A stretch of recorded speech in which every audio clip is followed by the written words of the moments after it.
Esta é uma visão do futuro. Um sistema de lançamento para levar pessoas comuns numa viagem de ida e volta à fronteira do espaço cósmico. Essa aeronave vai abrir as portas do universo para todos. O sonho de projetistas e construtores da próxima geração de aviões espaciais.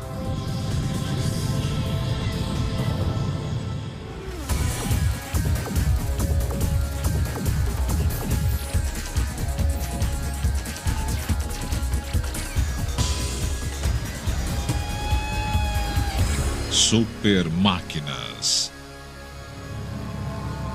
Aviões espaciais. Num futuro próximo, os voos espaciais serão coisa do dia a dia. O trânsito de espaçonaves será movimentado como o dos aviões de hoje.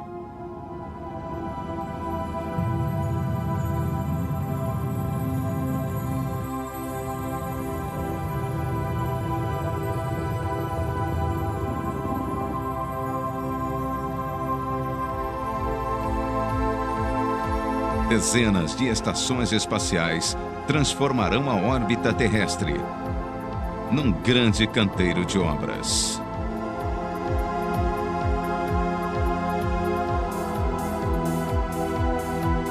Essas cidades flutuantes lançarão milhares de satélites de comunicações e serão parte do caminho para a exploração do espaço cósmico.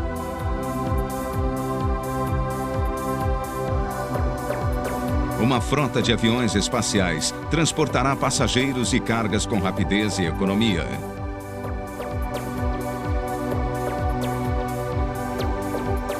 Os aviões espaciais levarão os componentes feitos na Terra para serem usados no espaço, na construção de estações cada vez maiores e mais complexas. Eles serão os portões para o universo.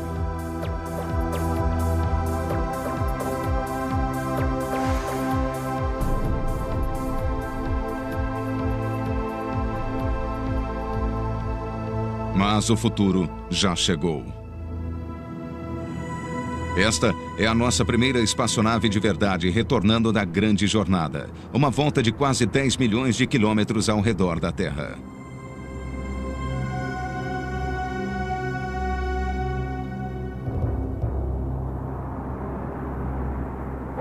.2 G, pessoal, descendo 23 mil metros a 432 quilômetros. Faça um bom voo. 500, 400... Essa é a nossa mais fantástica máquina voadora. O ônibus espacial é a primeira máquina feita para voar tanto no vácuo do espaço quanto através da pesada atmosfera terrestre. 250, 30, 25, 15, 10, 5, contato. Freio aguardando 179. Preparar 179. Paraquedas. Caindo rotação. Em mais de 80 missões, o ônibus já levou cerca de 200 astronautas ao espaço. Qualquer um que goste de aventura quer voar no ônibus espacial. Um passeio de foguete é o melhor passeio que há. Você dá uma volta ao mundo a cada 90 minutos. Você vê o sol nascendo e se pondo 16 vezes por dia. Para vencer a força da gravidade, o ônibus espacial usa gigantescos foguetes que o impulsionam a uma velocidade de 28 mil quilômetros por hora, 10 vezes mais rápido do que uma bala.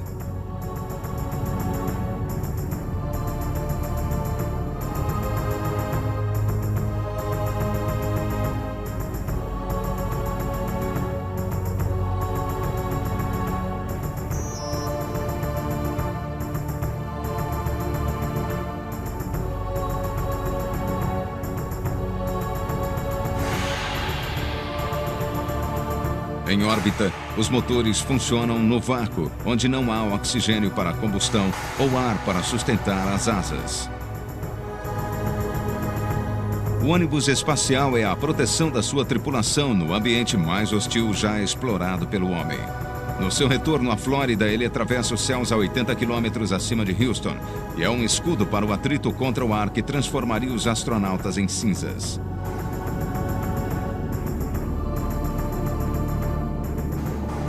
O sonho de construir um avião espacial existe desde os primórdios da aviação. Em 1929, o fabricante de automóveis alemão Fritz von Opel pilotou um planador impulsionado por foguetes. O voo durou 75 segundos e percorreu 1.500 metros. Nascia o avião foguete. Fritz von Opel vai testar o primeiro avião foguete. Em menos de 40 anos, essa máquina primitiva evoluiu para tornar-se uma aeronave que levaria o homem ao limite externo da atmosfera. Em 1967, o X-15 já levava seus pilotos a altitudes de 480 mil quilômetros, chegando a quase 96 quilômetros da órbita terrestre.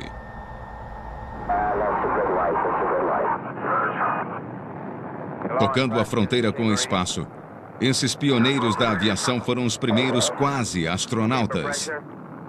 Mas ainda não havia tecnologia para que uma aeronave deixasse a Terra e retornasse em segurança.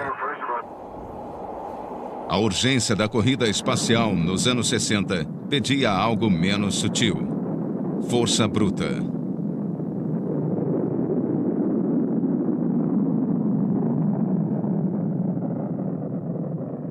Em 1969, a NASA comemorou seu maior triunfo quando a primeira espaçonave tripulada pousou na Lua.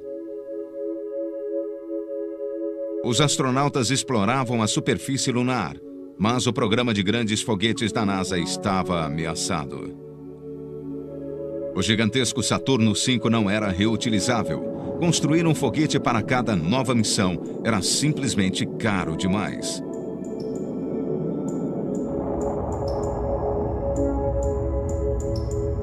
A NASA fez vários experimentos com outros sistemas de foguetes, buscando um veículo de lançamento barato que pudesse ser reutilizado. 9, 8, 7, 6, 5, 4. Checando o motor de ignição. O futuro dos aviões espaciais pertence aos descendentes do DC-6A, o primeiro foguete reutilizável.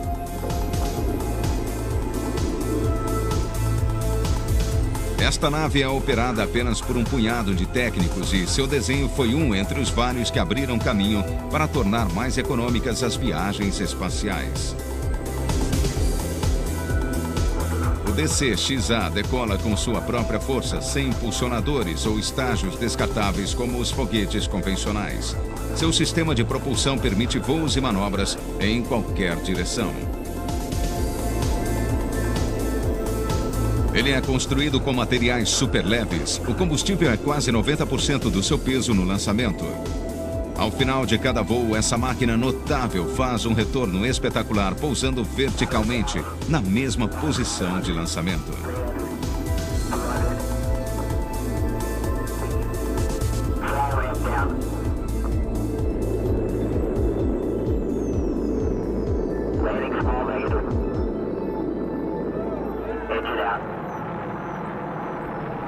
O DC-6A forneceu informações vitais para a busca pelo avião espacial do século XXI.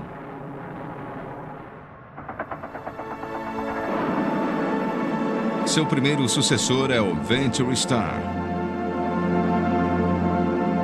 Totalmente reutilizável, o Venture Star funcionará como um avião convencional dentro da atmosfera e como espaçonave na órbita da Terra.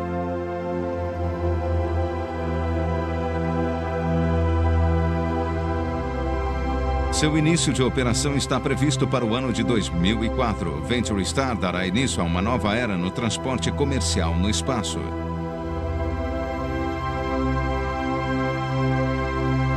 Com novos sistemas de proteção térmica e propulsão, ele vai decolar e pousar com força própria. Cada nave terá um tempo de preparação para o voo de apenas 7 dias. E seu custo operacional será de apenas 10% do dos sistemas atuais. O Maglifter é outro projeto para o século XXI. Ele vai transportar pessoas e cargas, não combustível. Nos sistemas de lançamento atuais, o combustível acompanha o foguete, mas o Maglifter vai deixar o combustível em terra. No futuro, aeronaves espaciais como esta usarão a incrível força de um campo eletromagnético para chegar à velocidade de lançamento.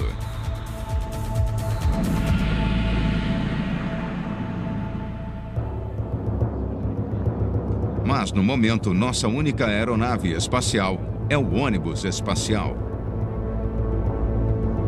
A frota da NASA tem 4 naves: a Columbia, a Discovery, a Endeavour e a Atlantis. Todas podem ser reutilizadas muitas vezes. Elas não decolam sozinhas, mas podem planar de volta à Terra. Os 4 ônibus espaciais da NASA já percorreram mais de 1 bilhão e 600 milhões de quilômetros e transportaram mais de 60% do equipamento que está em órbita da Terra. São 9.000 toneladas de carga, satélites e equipamentos de comunicação.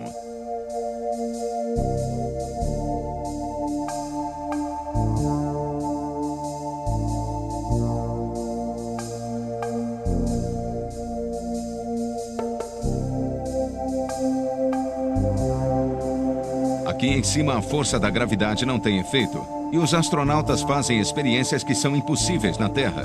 Nesse singular laboratório onde não há peso, cientistas, engenheiros e médicos aprenderam a lidar com a gravidade zero.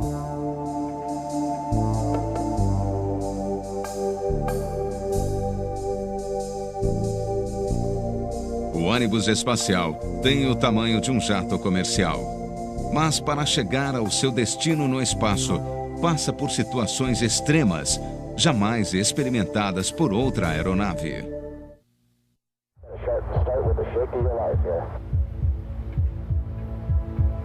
Esperando o momento do lançamento, os astronautas em seu pequeno avião espacial estão sobre os foguetes mais poderosos da Terra.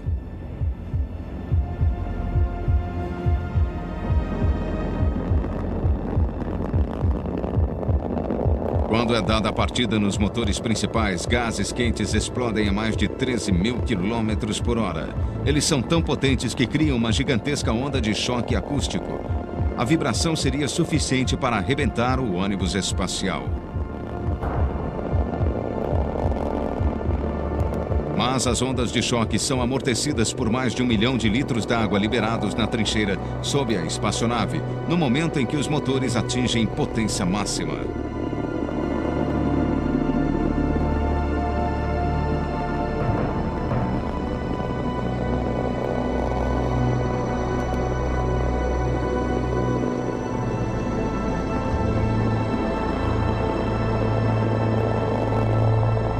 A nuvem de vapor e os gases espalham-se por mais de 3 quilômetros em todas as direções.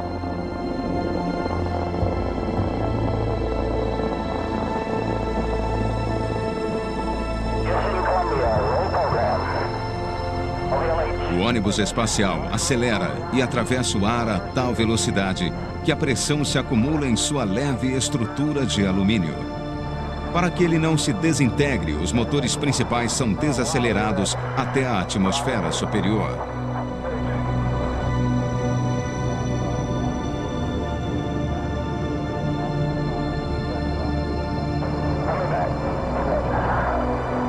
Quando a pressão diminui, o ônibus espacial volta a acelerar, chegando a 24.000 km por hora.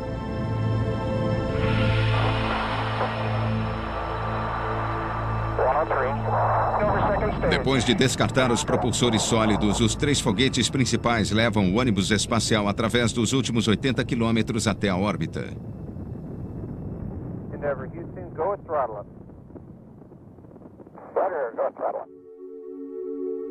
A liberação do tanque externo de combustível marca o fim do primeiro trecho dessa fantástica jornada. Welcome to space, guys.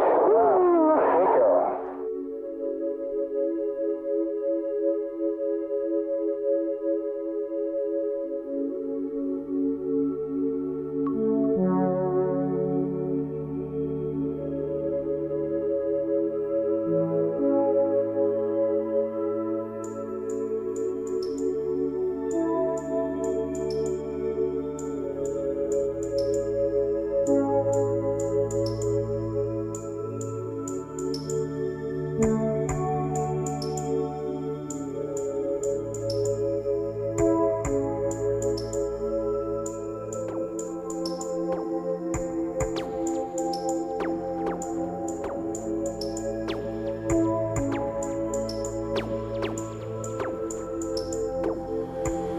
Ficar em órbita custa caro e por isso nossos dias são muito ocupados.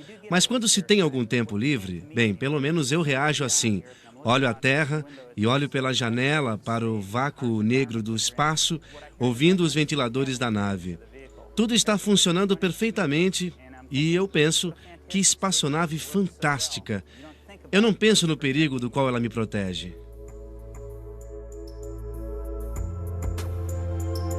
Para sobreviver às condições inóspitas do espaço, uma aeronave espacial tem que recriar um meio ambiente em que pessoas e máquinas consigam funcionar. Um sistema de suporte de vida fornece tudo de que os astronautas precisam para sobreviver.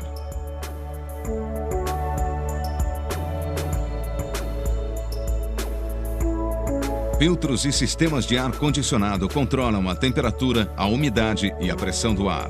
A cada 7 minutos é produzida e substituída uma atmosfera idêntica à da Terra.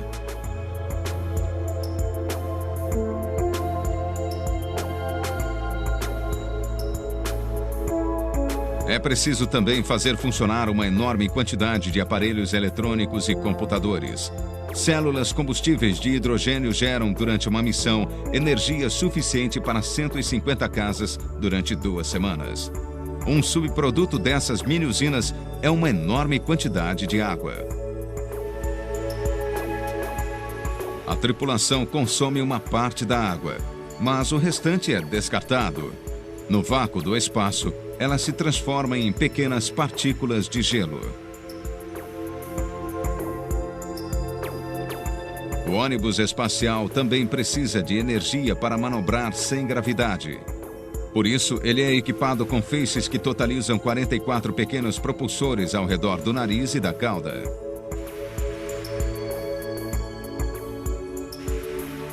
Sua força de impulso é pequena, mas como no espaço não há resistência, um diminuto jato de gás é suficiente para mover a nave.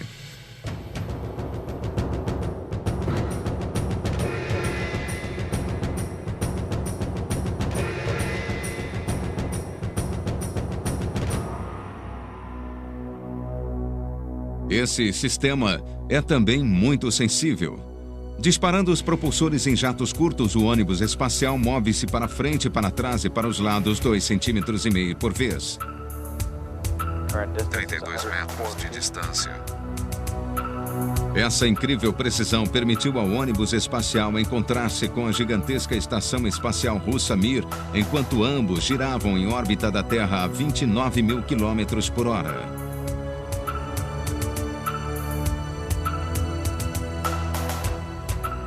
Preparar para a separação. O encontro não foi um golpe publicitário. Ele representou mais um passo em direção à próxima geração de estações espaciais, nas quais iremos viver e trabalhar.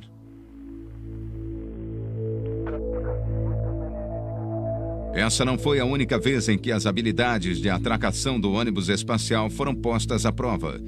Sua missão mais espetacular foi como veículo de socorro para resgatar e consertar o telescópio espacial Hubble.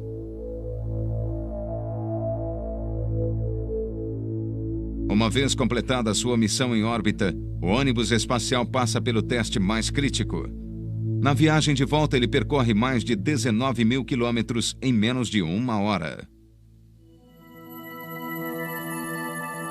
Para iniciar essa perigosa jornada, o ônibus espacial precisa desacelerar. Com um grande jato de impulso, ele desce para uma órbita mais baixa. E está no caminho de casa. Sem motores para recuperar a altitude, não há como voltar.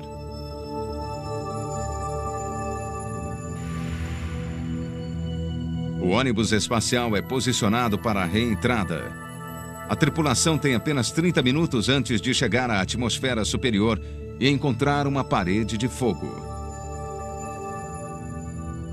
O ônibus espacial passa por coisas pelas quais nenhuma outra aeronave passa. Seus pés no assento do piloto ficam literalmente a alguns centímetros de distância de uma temperatura de 1.700 graus. É como tentar atravessar com um avião comum dando voltas sobre um vulcão em erupção.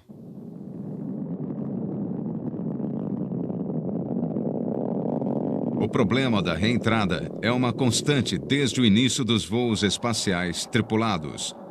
A parte mais baixa das primeiras cápsulas usadas nos programas Mercury e Apollo era recoberta com uma resina grossa e resistente ao calor.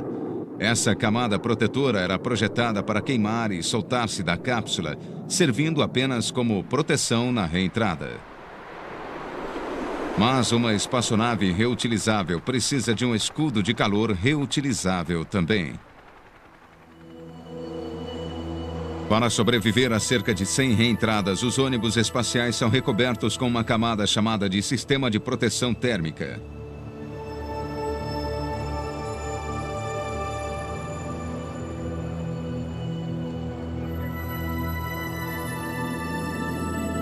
Testes em túneis de vento demonstraram que durante a reentrada a temperatura varia muito na superfície do ônibus espacial, de forma que cada área precisa de um tipo diferente de proteção.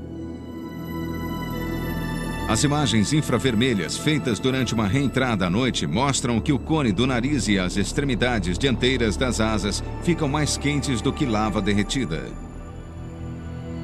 Para suportar esses extremos, as superfícies são feitas de um bloco sólido de carbono reforçado que resiste a temperaturas de até 1650 graus Celsius. As partes superiores da fuselagem não aquecem tanto. Elas recebem uma camada de cobertores macios que são feitos de 90% de vidro. Confeccionados à mão numa oficina de costura na NASA, mais de 2.000 cobertores são usados em cada ônibus espacial. A barriga da aeronave é a maior área que precisa de proteção especial. Ela é coberta com mais de 25.000 placas de sílica. Não há duas placas iguais. Cada uma delas é desenhada e medida para encaixar-se perfeitamente ao contorno do ônibus espacial. As placas são cuidadosamente grudadas em posição uma a uma. Esse adesivo especial feito à base de silício mantém sua flexibilidade a qualquer temperatura entre 18 graus negativos e 1.700 graus positivos. Se ele endurecesse muito, as placas se soltariam. Essas placas são tão eficientes para isolar o calor que podem ser retiradas de um forno a 1.000 graus Celsius e após alguns segundos serem pegas com as mãos nuas. No primeiro voo do ônibus espacial, algumas dessas placas se soltaram. Ocorreram alguns danos, mas a aeronave conseguiu chegar à Terra em segurança. Cada placa pesa apenas alguns gramas e é recheada com uma espécie de espuma. É só essa frágil camada de cobertores e placas o que protege o ônibus espacial na reentrada.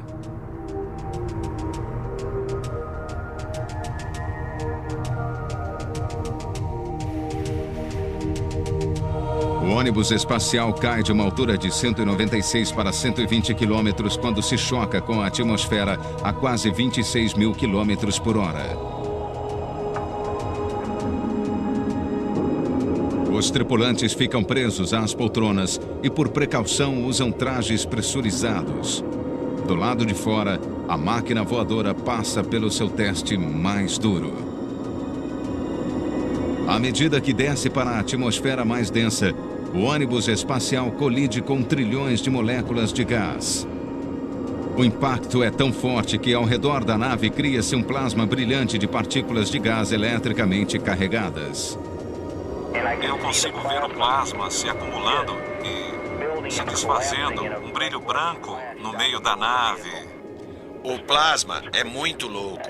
É como pedacinhos voando da frente lá. Dentro do plasma, o ônibus espacial voa numa bola de fogo à temperatura da superfície do Sol. Para sobreviver à reentrada, a nave precisa desacelerar ainda mais. E usa o arraste da atmosfera superior para reduzir sua velocidade, fazendo uma série de S's gigantes no ar. A 20 minutos do pouso, o atrito com a superfície da aeronave atinge seu nível máximo e a temperatura das placas de sílica chega a 1.700 graus Celsius.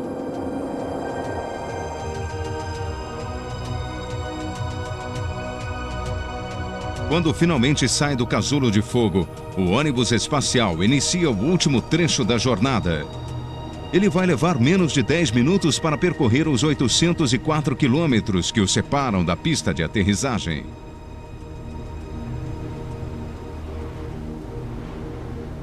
Um 1.2G, pessoal, descendo 23 mil metros a 432 quilômetros. Faça um bom voo. Quando os computadores de bordo sentem o aumento da pressão externa, transferem o controle de voo dos propulsores para as asas. Quando as asas cortam o ar denso, a espaçonave torna-se uma aeronave. 13 mil metros e alcance de 37 quilômetros. Sem usar a força dos motores, o ônibus espacial plana para a Terra a 4.800 km por hora.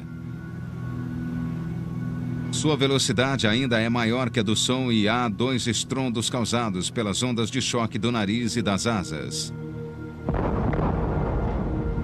Central Flórida, é hora de acordar. Chegando para o pouso. O ônibus espacial desce 20 vezes mais rápido do que um avião convencional.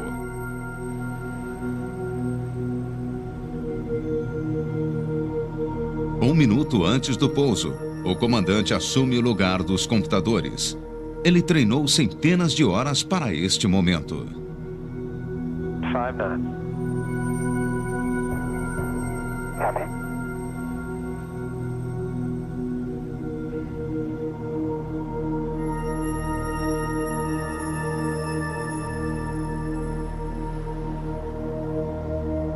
O ônibus espacial toca a pista a mais de 320 km por hora. O melhor avião espacial do mundo voltou para casa. O programa do ônibus espacial é de longe o maior compromisso da NASA com os voos tripulados. Ele é a aeronave mais bem-sucedida do mundo. Mas o caminho até aqui não foi fácil.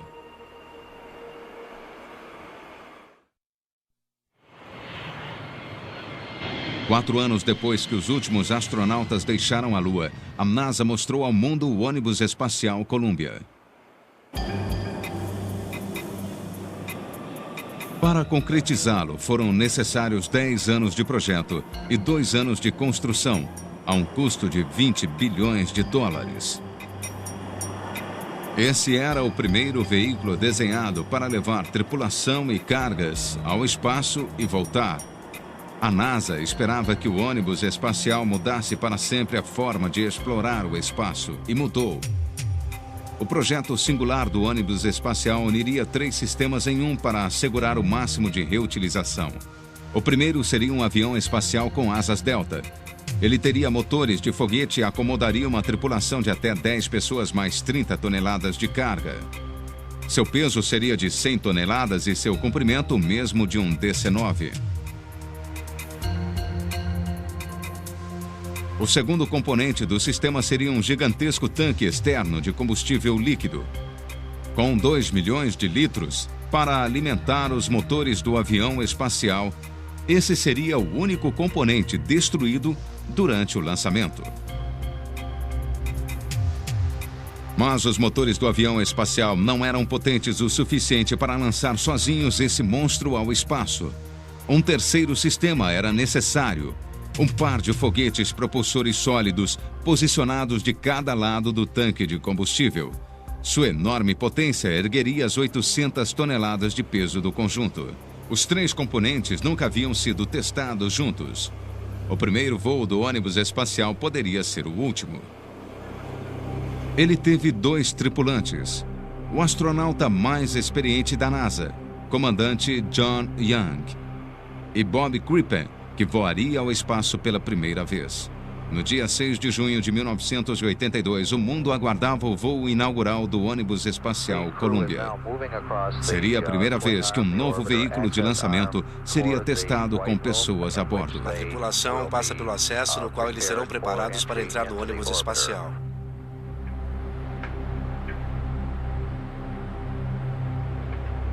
T-10, 9, 8, 7, 6, 5, 4. Ignição do motor principal. É a decolagem do primeiro ônibus espacial da América. Ele abandonou a torre. Voando para o espaço, Columbia levava consigo as esperanças do programa espacial. O ônibus espacial obteria tanto sucesso que até os maiores rivais dos americanos no espaço decidiram copiá-lo. Este é o ônibus espacial soviético Buran, que significa nevasca. O Buran foi desenvolvido no início dos anos 80 para dar à União Soviética a sua própria aeronave espacial. Ele tem conceitos de projeto quase idênticos aos da NASA. Seus projetistas admitiram mais tarde que haviam emprestado algumas plantas dos norte-americanos. O Buran foi projetado para ser lançado simplesmente como uma carga. Ele seria preso ao foguete mais potente do mundo, o gigantesco Energy.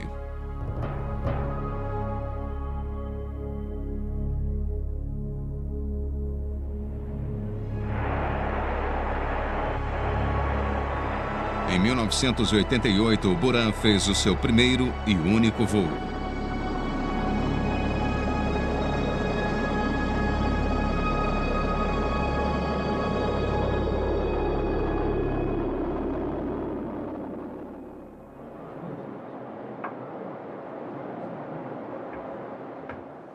Depois de um impecável voo de teste que durou 3 horas, o Buran aterrissou entre as comemorações da Agência Espacial Soviética. Sem tripulantes, ele fizera 2 vezes a órbita da Terra. Toda a missão fora controlada por computadores. Mas quando a União Soviética se desfez e a economia russa viu-se em dificuldades, o projeto foi engavetado. Ele foi um dia o orgulho do programa espacial soviético, mas agora não iria a lugar algum. No entanto, Buran provou que os computadores, assim como os astronautas, poderão comandar os aviões espaciais do futuro. Quando comecei a voar, havia manches, cabos e roldanas. Mas nesta aeronave, somos totalmente dependentes dos computadores. Você tem que confiar neles. Não temos escolha. Tudo depende dos computadores. Os computadores têm que comandar a missão do lançamento ao pouso com absoluta precisão. Embora os sistemas de computador do ônibus espacial tenham mais de 20 anos, ainda são inigualáveis em complexidade e confiabilidade. Cada ônibus espacial leva 5 computadores idênticos. Eles são responsáveis pelo controle de milhões de componentes. A cada momento da jornada, mais de 10 milhões de sensores e instrumentos espalhados pela estrutura alimentam os computadores com informações vitais transmitidas ao longo de 3.200 quilômetros de cabos.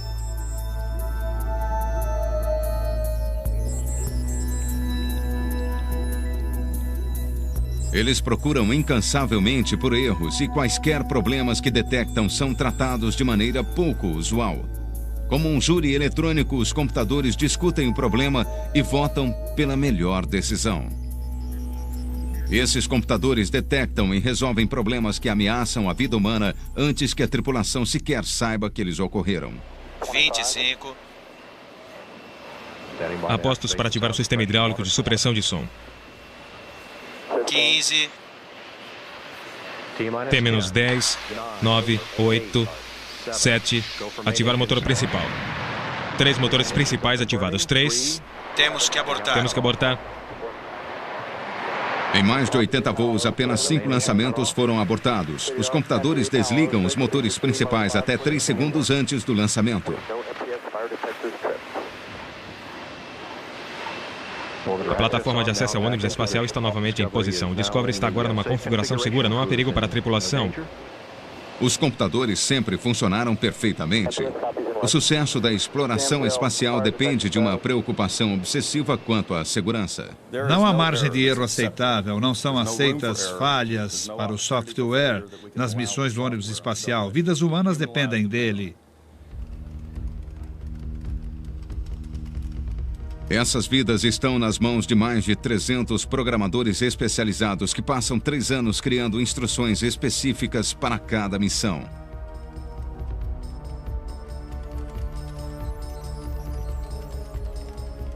Símbolo após símbolo, caractere após caractere, esses programadores escrevem mais de 420 mil linhas de números e letras que vão controlar o ônibus espacial a cada segundo da missão. Eles estão criando um cérebro eletrônico.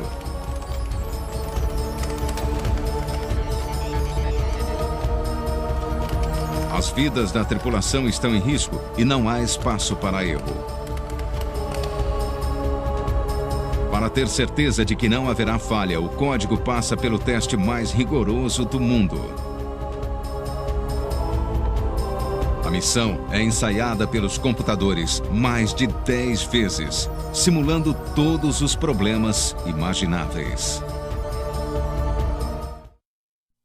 Sinal verde para a partida dos motores. 5, 4, 3, 2, ignição dos propulsores e decolagem. Mas depois que os computadores deram partida nos foguetes propulsores sólidos, não há como voltar. Nenhuma outra máquina na Terra tem tanta força.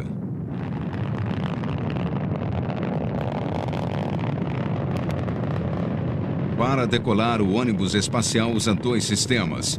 Os foguetes propulsores sólidos e 3 motores de foguete a combustível líquido que ficam no próprio ônibus espacial.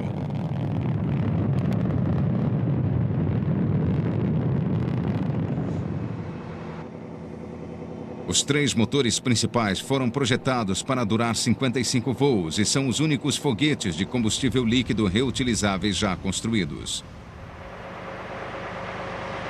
Compactos e leves, eles são os motores de foguete mais sofisticados e potentes no seu tamanho.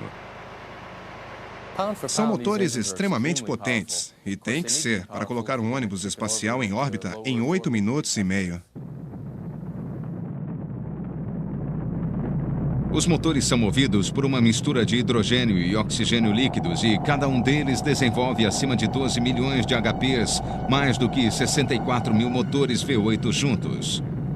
Mas eles precisam funcionar a temperatura e pressão extremas.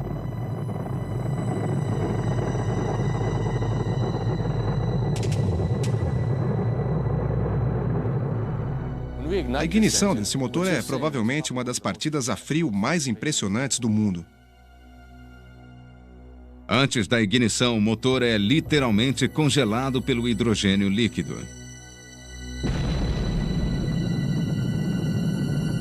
Quando é dada a partida, a temperatura sobe instantaneamente de abaixo de 0 a 3.300 graus e ele atinge sua potência máxima em 1 milésimo de segundo. Mas esses foguetes representam apenas 1/4 do impulso total do ônibus espacial.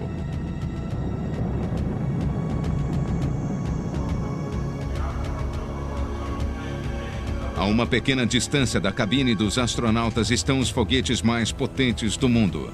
Os propulsores a combustível sólido.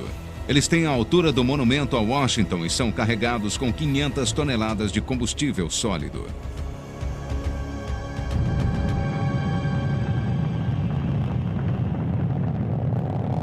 Em menos de 2 minutos, eles elevam o ônibus espacial a uma altitude de 50 quilômetros, a 9 vezes a velocidade do som.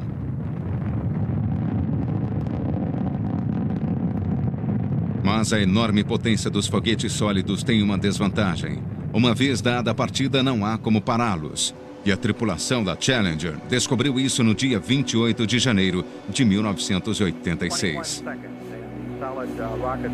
Foi o pior acidente da história da NASA. Motores principais 8, 7, 6. Ignição dos motores principais 4, 3, 2, 1. E decolagem. Decolagem da 25ª missão do ônibus espacial. Ele abandonou a torre.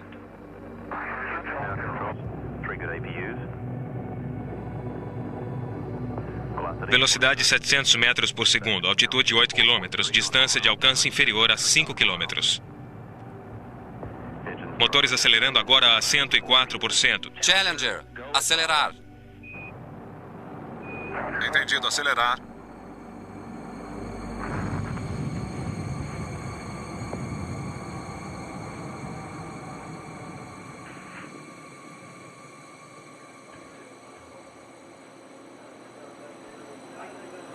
O controle de voo está avaliando a situação cuidadosamente.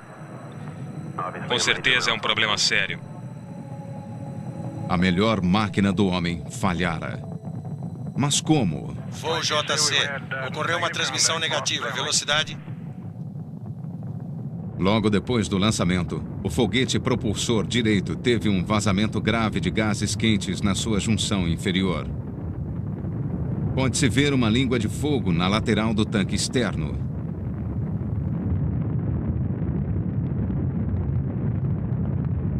O voo continuou e os gases queimaram o suporte inferior do foguete. Ele inclinou-se e perfurou o tanque externo. 2 milhões de litros de hidrogênio incendiaram-se numa gigantesca bola de fogo.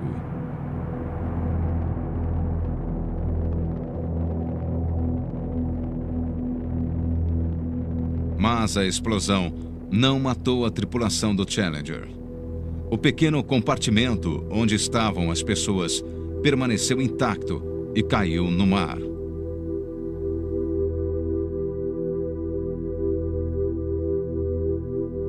Peritos acreditam que alguns membros da tripulação ainda estavam conscientes até o impacto fatal com a água, 2 minutos depois.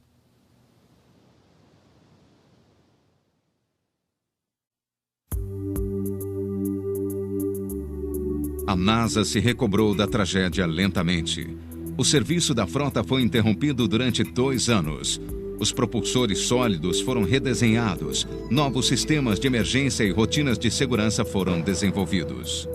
Mais de 50 missões foram realizadas depois do trágico acidente da Challenger sem incidentes. Mas a máquina mais fantástica que o homem já construiu tem outro problema. Ela está ficando velha e ultrapassada. O ônibus espacial é uma máquina maravilhosa. Ele faz tudo o que quisermos, mas foi desenhado nos anos 70 e sua tecnologia é antiga e cara. A cada lançamento temos que jogar fora o tanque externo e recuperar os motores de combustível sólido. Para fazer tudo isso é preciso muita gente e uma grande infraestrutura. À medida que avançamos para o ano 2000, a atual geração de aviões espaciais enfrenta um problema sério.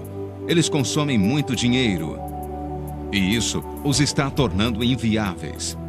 Manter a frota de 4 ônibus espaciais da NASA requer o tempo integral de quase 30 mil pessoas.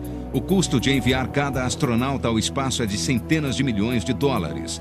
O custo estimado de cada lançamento é de $1 bilhão.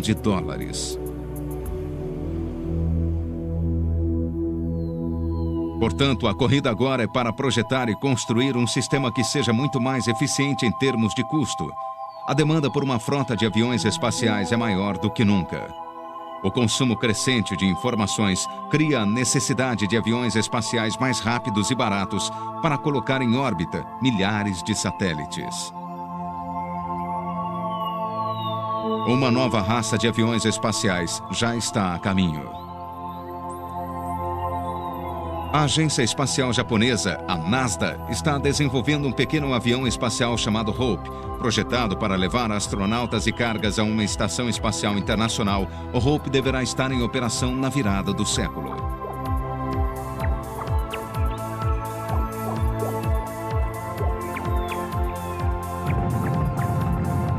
Os franceses têm uma concepção diferente.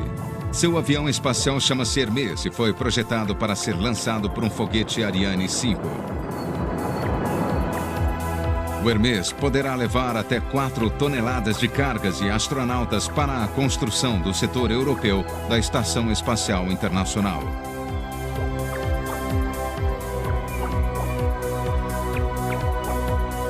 O futuro está ao nosso alcance. Estamos tentando fazer uso da tecnologia para ter um veículo que seja mais parecido com um avião, que decola e aterrissa, para não termos que jogar coisas fora ou recuperar tanto. Estamos usando coisas que aprendemos nos últimos 25 anos. Se conseguirmos, teremos mais acesso ao espaço, à exploração do universo e veremos grandes avanços na ciência. Num futuro que se pode prever, os aviões espaciais serão parte do nosso dia a dia.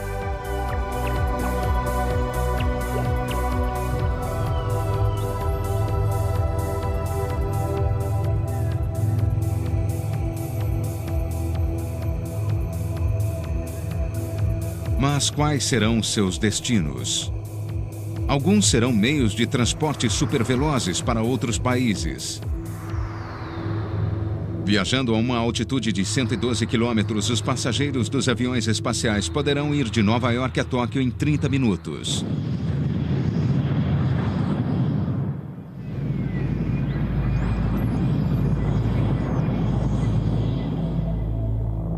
Outros irão à Estação Espacial Internacional, que já está sendo construída. As frotas de aviões espaciais trarão equipamentos e materiais para construirmos novas estações espaciais para os viajantes do futuro. Pessoas comuns se hospedarão em hotéis de luxo e frequentarão universidades flutuando em órbita da Terra. Quando resolvermos os problemas que a prolongada falta de gravidade causa no organismo humano, os novos viajantes do espaço estarão diariamente em órbita. Uma futura geração de aviões espaciais nos levará às bases espaciais na Lua. E um dia, os aviões espaciais serão o trampolim para a exploração do espaço cósmico.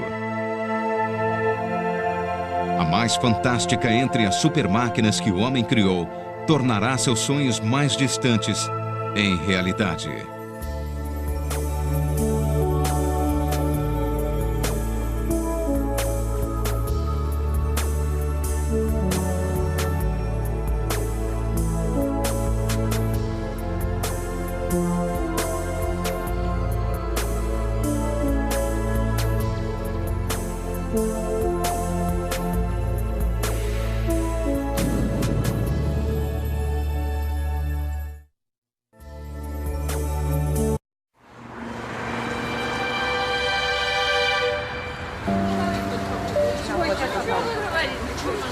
Sexta-feira, 25 de abril de 1986. Um belo dia de primavera para os 43 mil habitantes de Pripyat, na Ucrânia. Um dia que ficará gravado na memória deles para sempre.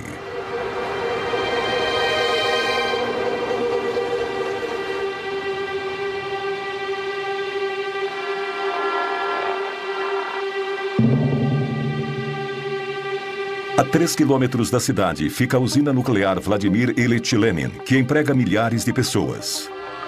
Nesta noite, os 176 funcionários do Bloco 4 têm ordens de realizar um teste no sistema de alimentação automática de combustível do reator, que tem como objetivo economizar energia. À 1h23 da madrugada, os sistemas de segurança estão desativados e o teste começa.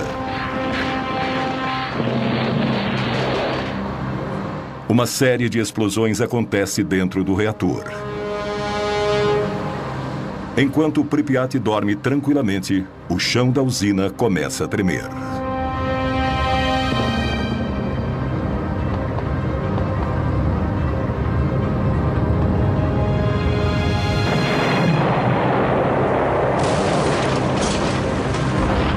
A tampa de 1.200 toneladas do reator explode. Um fluxo fortíssimo de vapor radioativo começa a jorrar, espalhando urânio e grafite centenas de metros em volta da usina.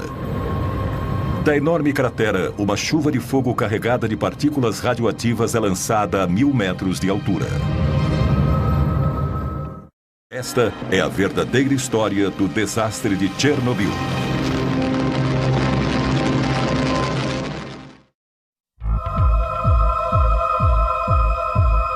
Voar.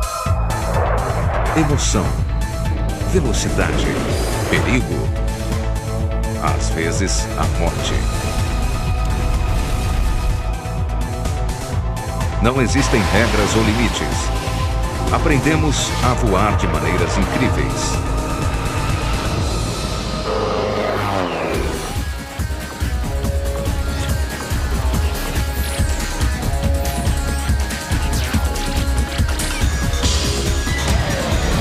Super máquinas.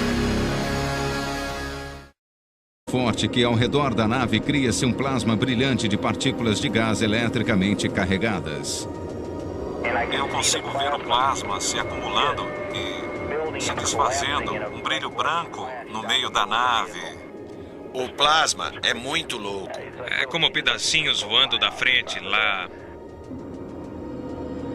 Dentro do plasma, o ônibus espacial voa numa bola de fogo à temperatura da superfície do Sol. Para sobreviver à reentrada, a nave precisa desacelerar ainda mais. E usa o arraste da atmosfera superior para reduzir sua velocidade, fazendo uma série de S's gigantes no ar. A 20 minutos do pouso, o atrito com a superfície da aeronave atinge seu nível máximo e a temperatura das placas de sílica chega a 1.700 graus Celsius.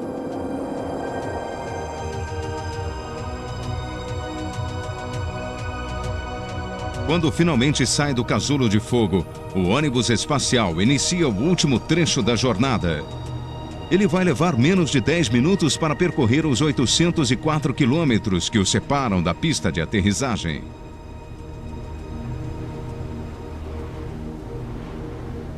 Com 1.2G, pessoal, descendo 23 mil metros a 432 quilômetros. Faça um bom voo. Quando os computadores de bordo sentem o aumento da pressão externa, transferem o controle de voo dos propulsores para as asas.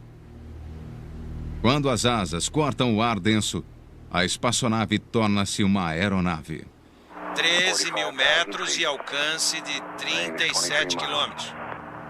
Sem usar a força dos motores, o ônibus espacial plana para a Terra a 4.800 quilômetros por hora.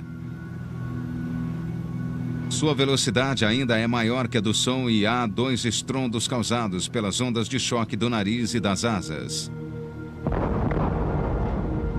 Central Flórida, é hora de acordar. Chegando para o pouso. O ônibus espacial desce 20 vezes mais rápido do que um avião convencional.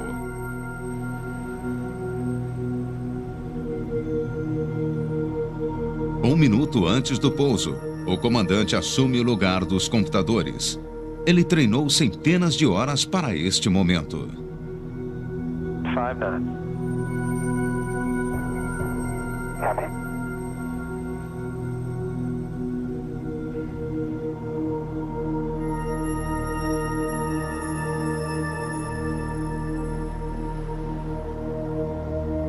O ônibus espacial toca a pista a mais de 320 km por hora.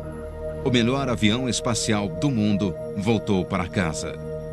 O programa do ônibus espacial é de longe o maior compromisso da NASA com os voos tripulados. Ele é a aeronave mais bem-sucedida do mundo. Mas o caminho até aqui não foi fácil.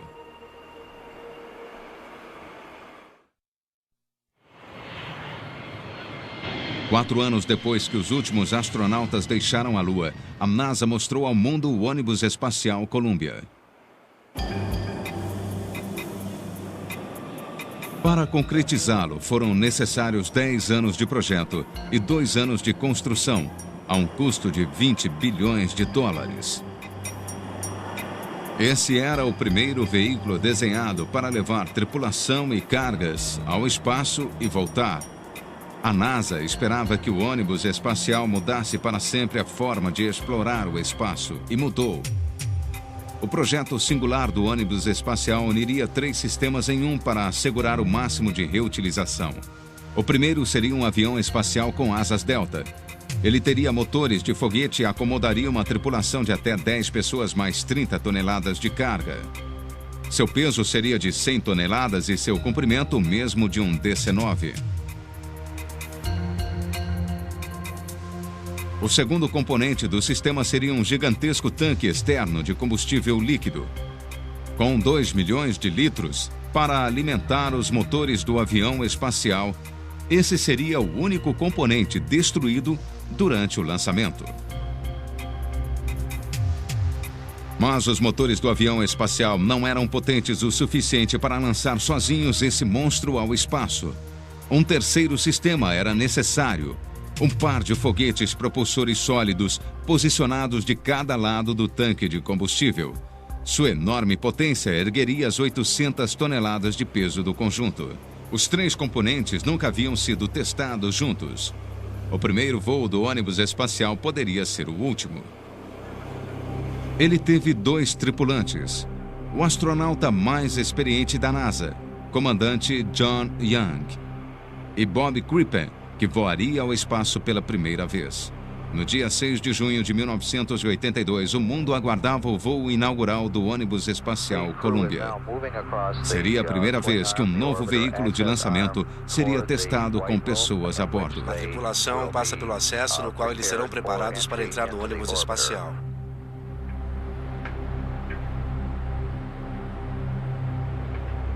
T-10, 9, 8, 7, 6, 5, 4. Ignição do motor principal.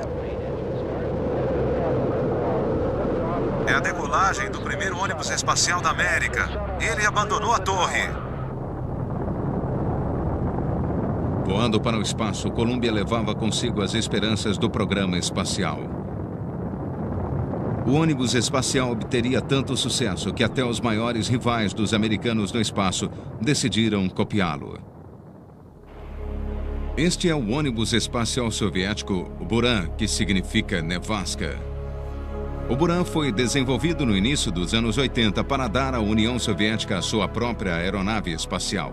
Ele tem conceitos de projeto quase idênticos aos da NASA. Seus projetistas admitiram mais tarde que haviam emprestado algumas plantas dos norte-americanos. O Buran foi projetado para ser lançado simplesmente como uma carga. Ele seria preso ao foguete mais potente do mundo, o gigantesco Energy.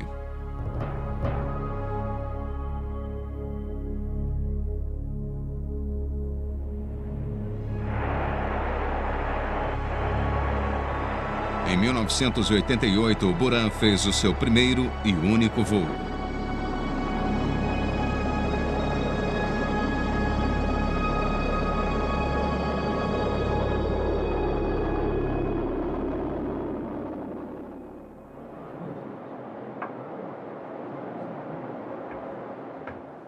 Depois de um impecável voo de teste que durou 3 horas, o Buran aterrissou entre as comemorações da Agência Espacial Soviética. Sem tripulantes, ele fizera 2 vezes a órbita da Terra. Toda a missão fora controlada por computadores. Mas quando a União Soviética se desfez e a economia russa viu-se em dificuldades, o projeto foi engavetado. Ele foi um dia o orgulho do programa espacial soviético, mas agora não iria a lugar algum. No entanto, Buran provou que os computadores, assim como os astronautas, poderão comandar os aviões.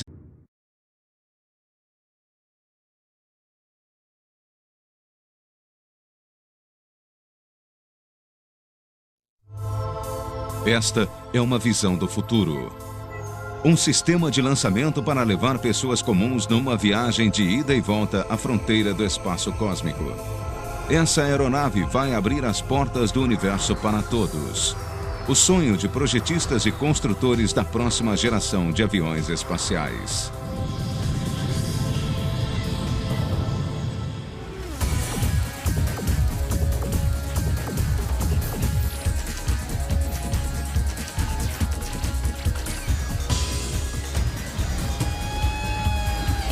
Super máquinas. Aviões espaciais. Num futuro próximo, os voos espaciais serão coisa do dia a dia. O trânsito de espaçonaves será movimentado como o dos aviões de hoje.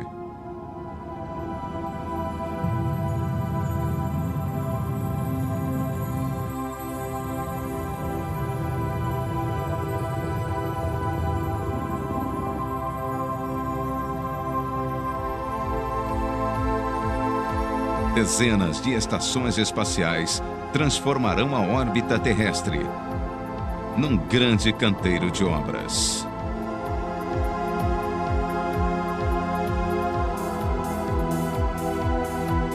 Essas cidades flutuantes lançarão milhares de satélites de comunicações e serão parte do caminho para a exploração do espaço cósmico.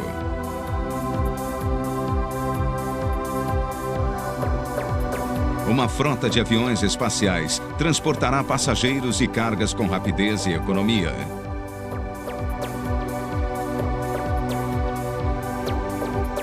Os aviões espaciais levarão os componentes feitos na Terra para serem usados no espaço, na construção de estações cada vez maiores e mais complexas. Eles serão os portões para o universo.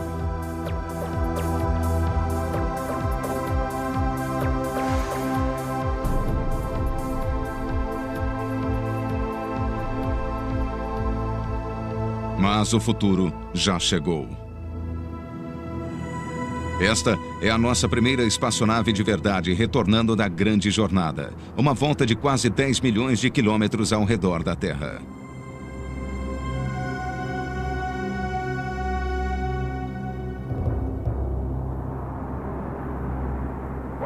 Ponto 2G, pessoal, descendo 23 mil metros a 432 quilômetros. Faça um bom voo. 500... 400. Essa é a nossa mais fantástica máquina voadora. O ônibus espacial é a primeira máquina feita para voar tanto no vácuo do espaço quanto através da pesada atmosfera terrestre. 250, 30, 25, 15, 10, 5, contato. Freio aguardando 179. Preparar 179. Paraquedas. Caindo rotação. Em mais de 80 missões, o ônibus já levou cerca de 200 astronautas ao espaço. Qualquer um que goste de aventura quer voar no ônibus espacial. Um passeio de foguete é o melhor passeio que há. Você dá uma volta ao mundo a cada 90 minutos. Você vê o sol nascendo e se pondo 16 vezes por dia. Para vencer a força da gravidade, o ônibus espacial usa gigantescos foguetes que o impulsionam a uma velocidade de 28 mil quilômetros por hora, 10 vezes mais rápido do que uma bala.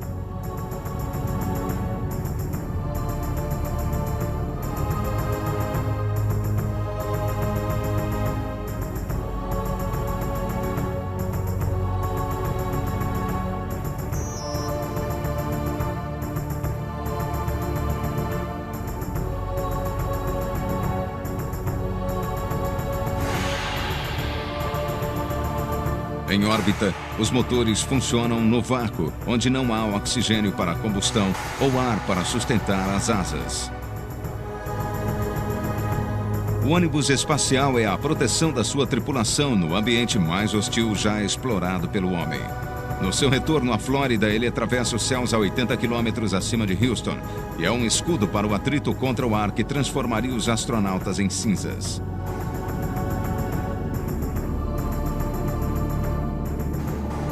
O sonho de construir um avião espacial existe desde os primórdios da aviação. Em 1929, o fabricante de automóveis alemão Fritz von Opel pilotou um planador impulsionado por foguetes. O voo durou 75 segundos e percorreu 1.500 metros. Nascia o avião foguete. Fritz von Opel vai testar o primeiro avião foguete. Em menos de 40 anos, essa máquina primitiva evoluiu para tornar-se uma aeronave que levaria o homem ao limite externo da atmosfera. Em 1967, o X-15 já levava seus pilotos a altitudes de 480 mil quilômetros, chegando a quase 96 quilômetros da órbita terrestre.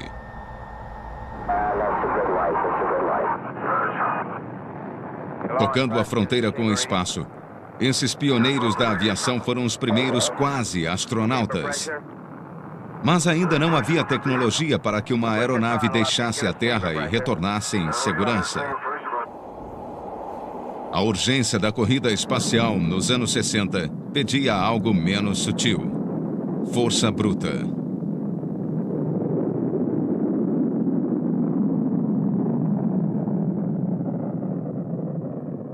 Em 1969, a NASA comemorou seu maior triunfo quando a primeira espaçonave tripulada pousou na Lua. Os astronautas exploravam a superfície lunar, mas o programa de grandes foguetes da NASA estava ameaçado. O gigantesco Saturno V não era reutilizável. Construir um foguete para cada nova missão era simplesmente caro demais.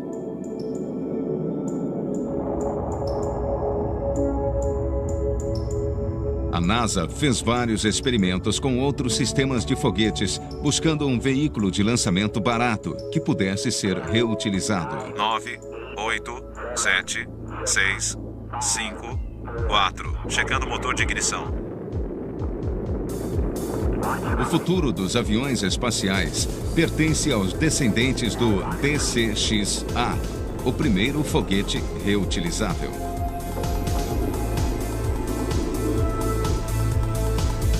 Esta nave é operada apenas por um punhado de técnicos e seu desenho foi um entre os vários que abriram caminho para tornar mais econômicas as viagens espaciais. O DC-6A decola com sua própria força, sem impulsionadores ou estágios descartáveis como os foguetes convencionais. Seu sistema de propulsão permite voos e manobras em qualquer direção. Ele é construído com materiais super leves. O combustível é quase 90% do seu peso no lançamento. Ao final de cada voo, essa máquina notável faz um retorno espetacular, pousando verticalmente na mesma posição de lançamento.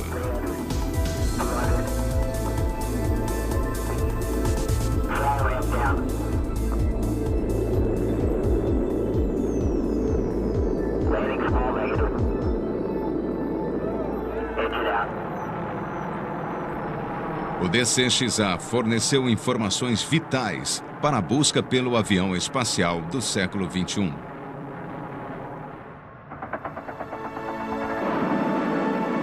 Seu primeiro sucessor é o Venture Star. Totalmente reutilizável, o Venture Star funcionará como um avião convencional dentro da atmosfera e como espaçonave na órbita da Terra.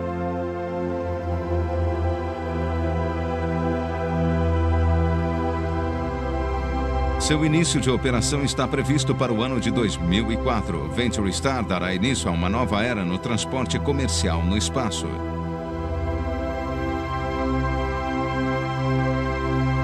Com novos sistemas de proteção térmica e propulsão, ele vai decolar e pousar com força própria.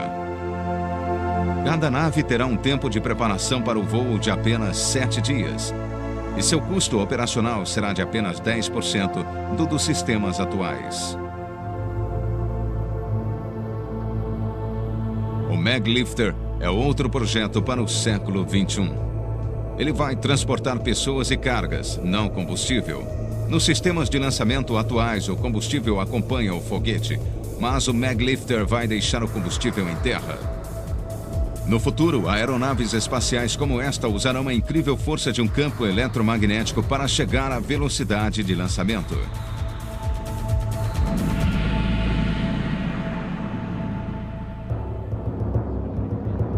Mas, no momento, nossa única aeronave espacial é o ônibus espacial. A frota da NASA tem 4 naves: a Columbia, a Discovery, a Endeavour e a Atlantis. Todas podem ser reutilizadas muitas vezes. Elas não decolam sozinhas, mas podem planar de volta à Terra. Os 4 ônibus espaciais da NASA já percorreram mais de 1 bilhão e 600 milhões de quilômetros e transportaram mais de 60% do equipamento que está em órbita da Terra. São 9 mil toneladas de carga, satélites e equipamentos de comunicação.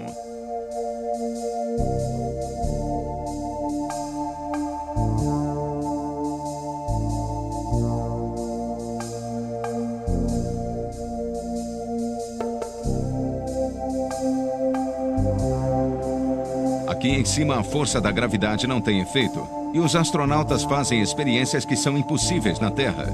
Nesse singular laboratório onde não há peso, cientistas, engenheiros e médicos aprenderam a lidar com a gravidade zero.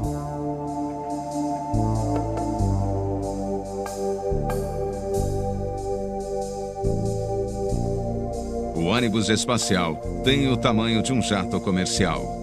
Mas para chegar ao seu destino no espaço, passa por situações extremas, jamais experimentadas por outra aeronave.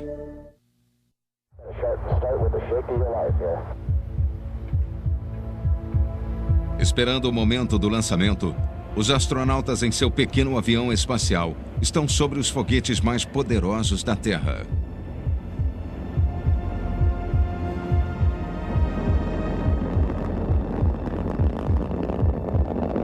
Quando é dada a partida nos motores principais, gases quentes explodem a mais de 13.000 km por hora.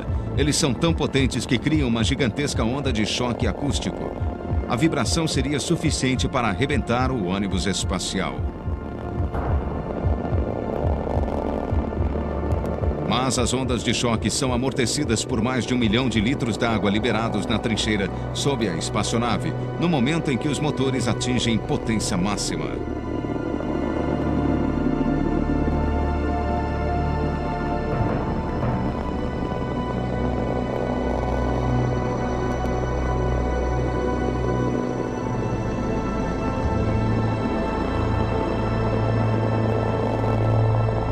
A nuvem de vapor e os gases espalham-se por mais de 3 quilômetros em todas as direções.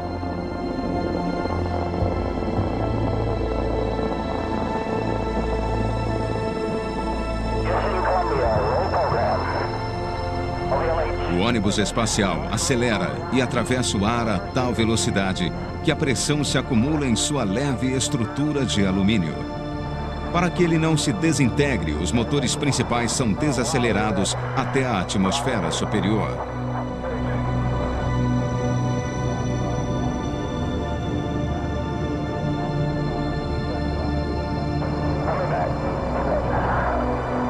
Quando a pressão diminui, o ônibus espacial volta a acelerar, chegando a 24.000 km por hora.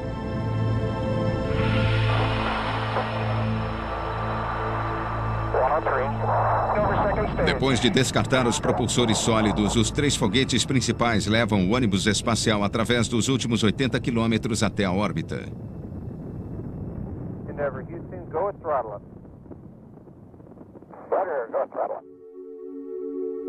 A liberação do tanque externo de combustível marca o fim do primeiro trecho dessa fantástica jornada.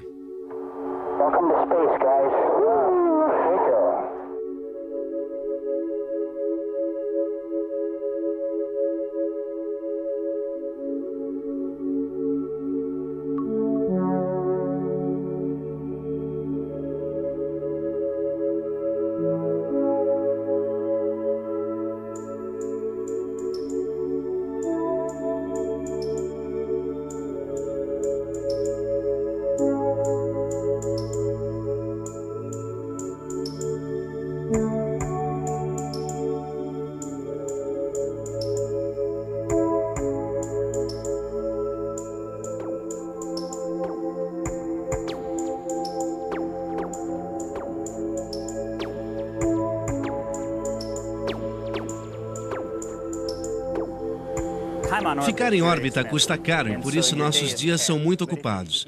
Mas quando se tem algum tempo livre, bem, pelo menos eu reajo assim. Olho a Terra e olho pela janela para o vácuo negro do espaço, ouvindo os ventiladores da nave. Tudo está funcionando perfeitamente e eu penso, que espaçonave fantástica. Eu não penso no perigo do qual ela me protege.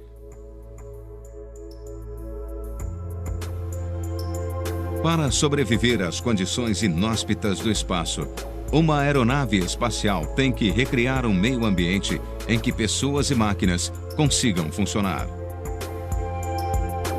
Um sistema de suporte de vida fornece tudo de que os astronautas precisam para sobreviver.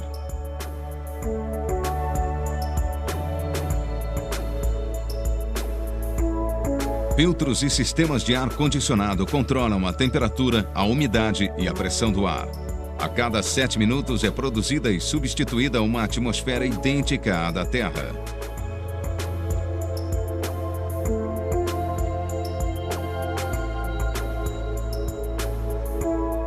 É preciso também fazer funcionar uma enorme quantidade de aparelhos eletrônicos e computadores.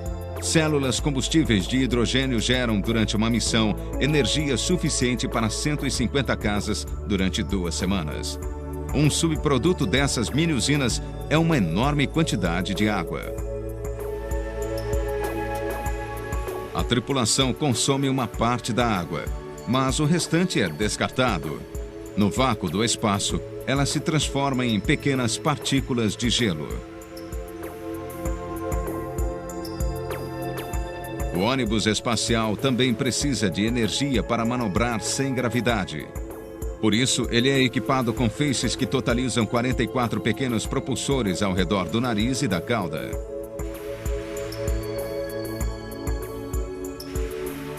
Sua força de impulso é pequena, mas como no espaço não há resistência, um diminuto jato de gás é suficiente para mover a nave.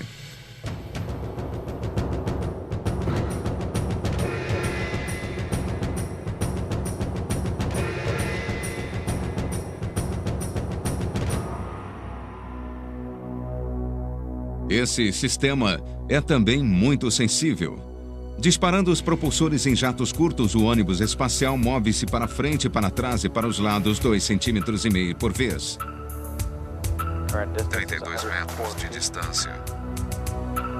Essa incrível precisão permitiu ao ônibus espacial encontrar-se com a gigantesca estação espacial russa Mir, enquanto ambos giravam em órbita da Terra a 29 mil km por hora.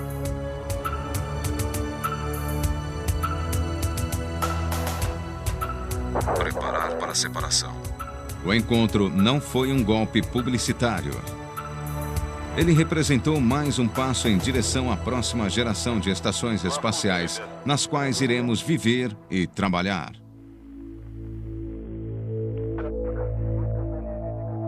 Essa não foi a única vez em que as habilidades de atracação do ônibus espacial foram postas à prova.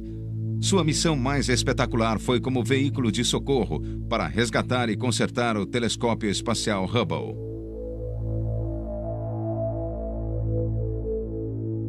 Uma vez completada sua missão em órbita, o ônibus espacial passa pelo teste mais crítico. Na viagem de volta, ele percorre mais de 19 mil quilômetros em menos de 1 hora. Para iniciar essa perigosa jornada, o ônibus espacial precisa desacelerar. Com um grande jato de impulso, ele desce para uma órbita mais baixa. E está no caminho de casa. Sem motores para recuperar a altitude, não há como voltar.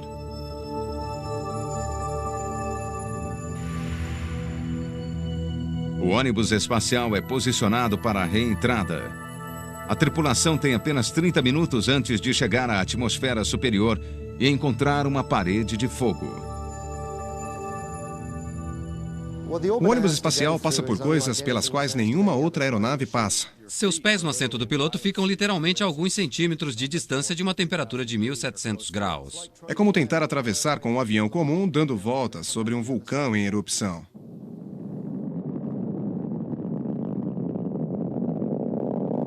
O problema da reentrada é uma constante desde o início dos voos espaciais tripulados. A parte mais baixa das primeiras cápsulas usadas nos programas Mercury e Apollo era recoberta com uma resina grossa e resistente ao calor. Essa camada protetora era projetada para queimar e soltar-se da cápsula, servindo apenas como proteção na reentrada. Mas uma espaçonave reutilizável precisa de um escudo de calor reutilizável também. Para sobreviver a cerca de 100 reentradas, os ônibus espaciais são recobertos com uma camada chamada de sistema de proteção térmica.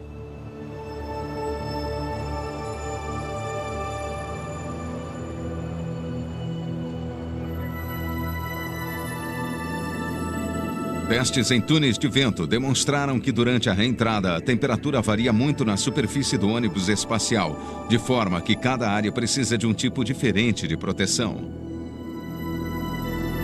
As imagens infravermelhas feitas durante uma reentrada à noite mostram que o cone do nariz e as extremidades dianteiras das asas ficam mais quentes do que lava derretida. Para suportar esses extremos, as superfícies são feitas de um bloco sólido de carbono reforçado que resiste a temperaturas de até 1.650 graus Celsius. As partes superiores da fuselagem não aquecem tanto. Elas recebem uma camada de cobertores macios que são feitos de 90% de vidro. Confeccionados à mão numa oficina de costura na NASA, mais de 2.000 cobertores são usados em cada ônibus espacial. A barriga da aeronave é a maior área que precisa de proteção especial. Ela é coberta com mais de 25 mil placas de sílica. Não há duas placas iguais. Cada uma delas é desenhada e medida para encaixar-se perfeitamente ao contorno do ônibus espacial. As placas são cuidadosamente grudadas em posição uma a uma. Esse adesivo especial feito à base de silício mantém sua flexibilidade a qualquer temperatura entre 18 graus negativos e 1.700 graus positivos. Se ele endurecesse muito, as placas se soltariam. Essas placas são tão eficientes para isolar o calor que podem ser retiradas de um forno a 1000 graus Celsius e após alguns segundos serem pegas com as mãos nuas. No primeiro voo do ônibus espacial, algumas dessas placas se soltaram. Ocorreram alguns danos, mas a aeronave conseguiu chegar à Terra em segurança. Cada placa pesa apenas alguns gramas e é recheada com uma espécie de espuma. É só essa frágil camada de cobertores e placas o que protege o ônibus espacial na reentrada.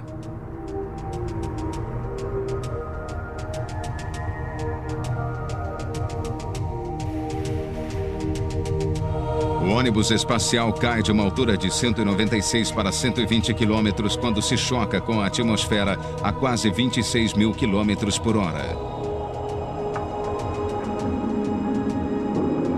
Os tripulantes ficam presos às poltronas e, por precaução, usam trajes pressurizados. Do lado de fora, a máquina voadora passa pelo seu teste mais duro. À medida que desce para a atmosfera mais densa, o ônibus espacial colide com trilhões de moléculas de gás. O impacto é tão espaciais do futuro. Quando comecei a voar, havia manches, cabos e roldanas. Mas nesta aeronave, somos totalmente dependentes dos computadores. Você tem que confiar neles. Não temos escolha. Tudo depende dos computadores. Os computadores têm que comandar a missão do lançamento ao pouso com absoluta precisão. Embora os sistemas de computador do ônibus espacial tenham mais de 20 anos, ainda são inigualáveis em complexidade e confiabilidade. Cada ônibus espacial leva 5 computadores idênticos. Eles são responsáveis pelo controle de milhões de componentes. A cada momento da jornada, mais de 10 milhões de sensores e instrumentos espalhados pela estrutura alimentam os computadores com informações vitais transmitidas ao longo de 3.200 quilômetros de cabos.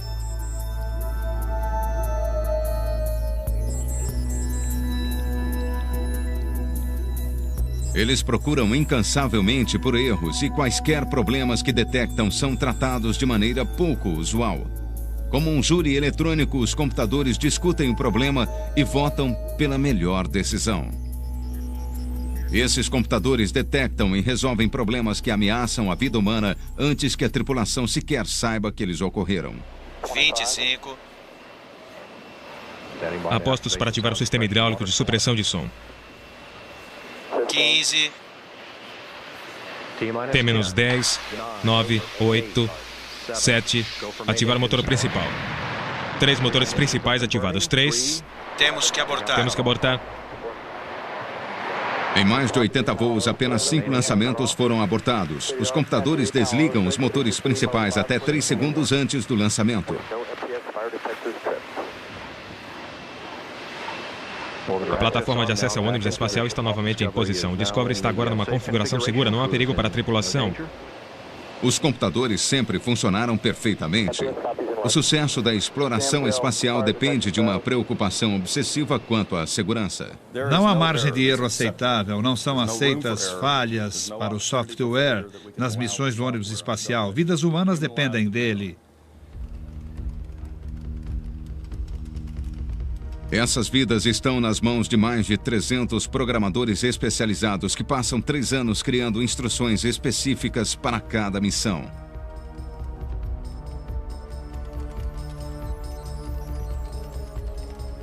Símbolo após símbolo, caractere após caractere, esses programadores escrevem mais de 420 mil linhas de números e letras que vão controlar o ônibus espacial a cada segundo da missão.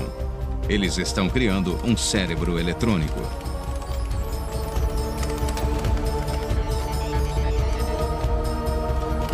As vidas da tripulação estão em risco e não há espaço para erro. Para ter certeza de que não haverá falha, o código passa pelo teste mais rigoroso do mundo. A missão é ensaiada pelos computadores mais de 10 vezes, simulando todos os problemas imagináveis. Sinal verde para a partida dos motores. 5, 4, 3, 2, ignição dos propulsores e decolagem. Mas depois que os computadores deram partida nos foguetes propulsores sólidos, não há como voltar. Nenhuma outra máquina na Terra tem tanta força.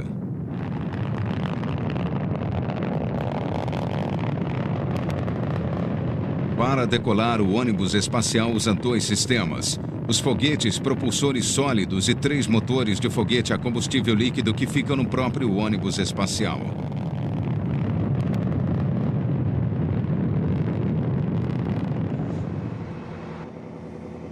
Os 3 motores principais foram projetados para durar 55 voos e são os únicos foguetes de combustível líquido reutilizáveis já construídos. Compactos e leves, eles são os motores de foguete mais sofisticados e potentes no seu tamanho. São motores extremamente potentes e tem que ser para colocar um ônibus espacial em órbita em 8 minutos e meio. Os motores são movidos por uma mistura de hidrogênio e oxigênio líquidos e cada um deles desenvolve acima de 12 milhões de HPs, mais do que 64 mil motores V8 juntos. Mas eles precisam funcionar a temperatura e pressão extremas.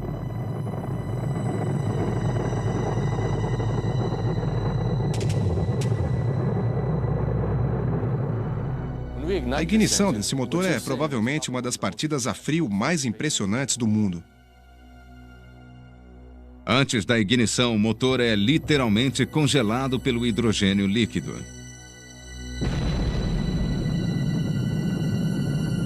Quando é dada a partida, a temperatura sobe instantaneamente de abaixo de 0 a 3.300 graus e ele atinge sua potência máxima em 1 milésimo de segundo. Mas esses foguetes representam apenas 1/4 do impulso total do ônibus espacial.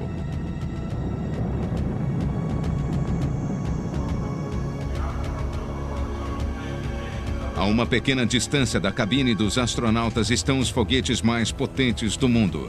Os propulsores a combustível sólido. Eles têm a altura do monumento a Washington e são carregados com 500 toneladas de combustível sólido.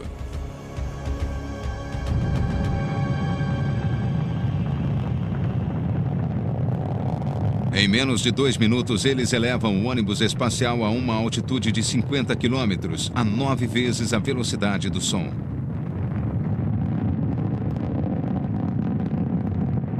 Mas a enorme potência dos foguetes sólidos tem uma desvantagem. Uma vez dada a partida, não há como pará-los. E a tripulação da Challenger descobriu isso no dia 28 de janeiro de 1986. Foi o pior acidente da história da NASA. Motores principais 8, 7, 6. Ignição dos motores principais 4, 3, 2, 1. E decolagem. Decolagem da 25ª missão do ônibus espacial. Ele abandonou a torre.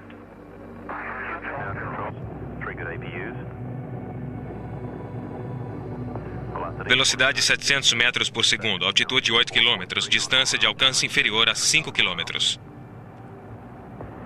Motores acelerando agora a 104%. Challenger, acelerar. Entendido, acelerar.